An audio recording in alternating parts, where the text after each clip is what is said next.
Section 1.5, Integral Exponents. In this section, we're going to look to see how to simplify various algebraic expressions using the properties of exponents. That'll be the big focus in this section, the properties of exponents. Well, we already know this from section 1.2. Any base to the nth power is the same as that base being repeated n times.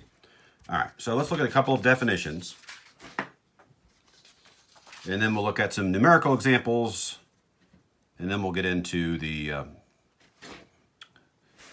real substance of the section, okay? So this first definition stating that any base to the 0 power is 1. So for example, if you have 2 to the 0, you get 1. Now, if you have negative 2 to the 0, this negative is really indicating multiplication.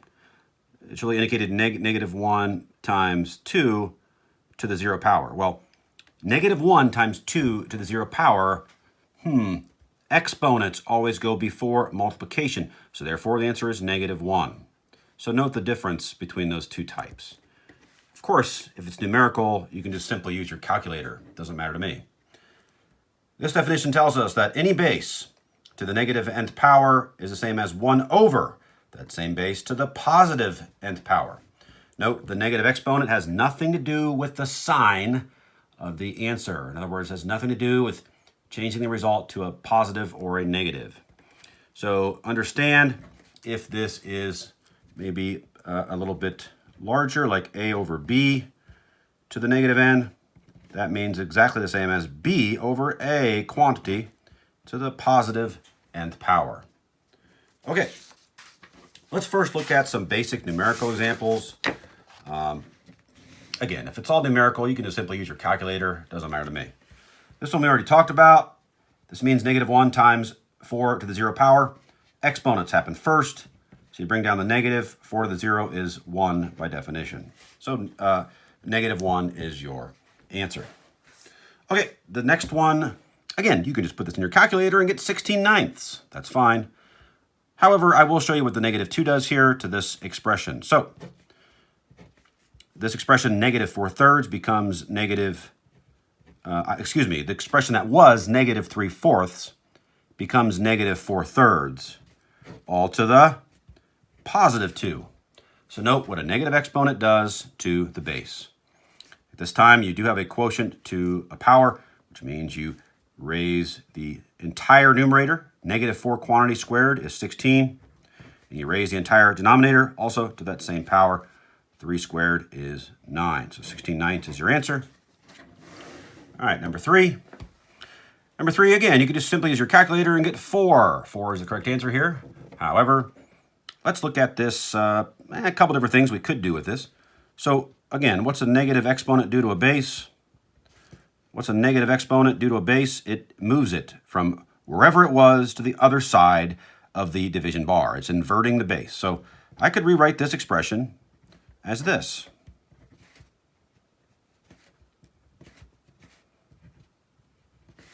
All right, I could change every exponent to from a negative to a positive. And then at this point, well, we're multiplying like bases. That's what we looked at the very first thing in section 1.2. And we also looked at it in the very first thing of this section. That was the first page of the notes for section 1.5. So multiplying like bases, this gives us what? 4 cubed over 2 to the 4th. I mean, I can keep going. I can make this 2 to the 6th if I really wanted to. But whatever. This would give you what? 64 over 16, which of course simplifies to 4. Again, numerical ones, you can just use your calculator. I stated initially, this is the primary focus of section 1.5. You have to know your properties of exponents, okay? So let's go through these. We've already discussed this one. If you multiply like bases, add the exponents. If you divide like bases, you're going to subtract the exponents. And I'll show you another way to handle this as well as we go through these by way of example. Number 3, power of a power. You're going to multiply the exponents. So if the exponents are aligned in the exponent position, then you're going to multiply them. Number 4, product to a power. Product to a power really tells us to in essence, distribute this exponent through every single part of this product. Every single base will be raised to whatever this exponent is. Okay? Again, you can only do that if it's multiplication or if it's division. You cannot do this if it's a plus b. You cannot do this if it's a minus b. You cannot do that. All right, so number 5, the quotient here raised to an exponent is exactly the same as the numerator to that exponent all over the denominator to that exponent. Hopefully this rings a bell for you. Hopefully you looked at this perhaps in Algebra 1, and then again in Algebra 2, and perhaps in pre-calculus as well.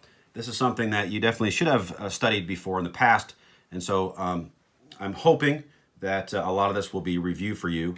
But again, I'll be going over what the process I'm going to use based upon these properties step by step as we go through some examples.